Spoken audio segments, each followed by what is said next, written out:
The first thing that drew me to drag was I met Connor and Mike, which is the presidents of like the drag club on campus, the Queens and Kings of New Paltz. Like they just looked so like great, and they had so much confidence and everything like that. So that is the main thing that kind of brought me to it. And I just went up to Mike and I was like, or Victoria Precise, and I said, so I want to do drag. And like I didn't really know who he was, and he was like, okay. He's like, well, if you're serious, let me know. I'm like, I'm serious. I was first exposed to drag by my friend who introduced me to RuPaul's Drag Race. And I started watching season 4 and I was like totally like mesmerized by Sharon Needles, and I was like, oh, I love it, like that spook house glamour. So I was like, I should do this. And then they're like, you should do drag and like go to school. So like I did for a pep rally. I was like the Queen of Hearts. That was my first exposure. My first impression of drag was probably, wow. Like, that's definitely a guy, and he definitely doesn't give a fuck about anything. I think that would be my first impression. And then, like, after I was, like, over the shock factor, I think it was like, I want to do that. Oh my god. The worst experience happened in this room. We used to do shows in here. Our freshman year when we first started the club, and we'd do Sundays are a drag, so every Sunday we had a show in here. And the theme was musical theater, so I did Out Tonight from Rent. And I didn't really know how to properly tuck then. And I was wearing like this skimpy little underwear. And I came out and I was like dancing, and the part that it goes like meow, ha. I like did my little pelvic thrust, and like I felt like my dick come out. So I was like, oh shoot, what do I do? So I took this cape that I came in with, and I just like wrapped it around my legs and just made it work and like danced around. It was real cute. Oh, well, my stage name was given to me by my friend. He's my soul sister at home. And he doesn't even do drag. He's just like, oh, you're dabbling into makeup, well, you need a new name. Like, you need a persona to like own that beauty. So he's like, well, you're Victoria because you have like this winning, victorious quality about you, and you're precise because your makeup be on point. And I was like, yes, God. What it takes me to get ready for a show is that makeup alone takes me about like 2.5 to 3 hours.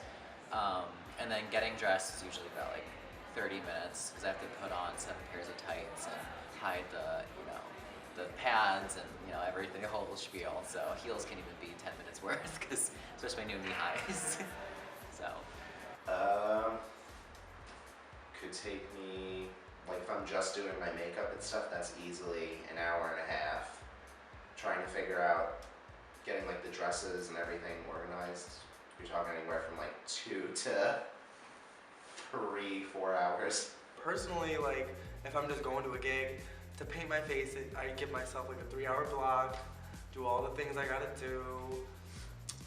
It takes me at least half an hour to get dressed, and then like I'm still like spraying my face and bobby pinning my wig as I leave the room. I'm a mess. I have my friends help me too. Well, I got involved in drag club my freshman year, and actually me and a friend co-founded the club through New Paltz Pride. So we just started chartering a club, getting followers, and at first it was just me and him, but then it just expanded to a group of us, and we all started hosting shows and doing makeup, playing with the craft. My advice would be like, don't be scared of what other people are gonna think, because being a drag queen is all about saying, fuck you, I don't care what you think. I'm gonna do what I wanna do. If I had any advice for any first-time drag performers, it would be to not limit yourself, because I constantly tried to stay within the mold of someone who is, the most beautiful and, sexy and everything like that, but like, that was my biggest limitation. So drag is anything you want it to be. Like, if you really want to, not get dressed really at all, and you want to just have a great time and, whatever you want to wear and stuff like that, that's your drag, it's your art, and no one can ever tell you that otherwise. So that was one of the biggest limitations for me, was that I constantly was trying to fit the mold, and then I quickly realized that it's not the case, so don't limit yourself. For future performers, I'd say like, just get something you're good at, and like we will accommodate you with a space, like a safe space, perform. People will applaud you because people just love that, the confidence of other people getting up in front of people just to do whatever they gotta do. It doesn't matter if like, we typically like lip sync and dance, but like you could sing, you could play guitar, you could blow bubbles, you could hula hoop. Like it doesn't matter. the talents are limitless. What does drag mean to me?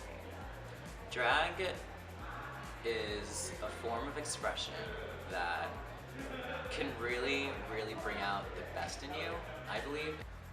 Drag pretty much means to me that you're confident enough in yourself to dress like someone else and still like make it your own thing.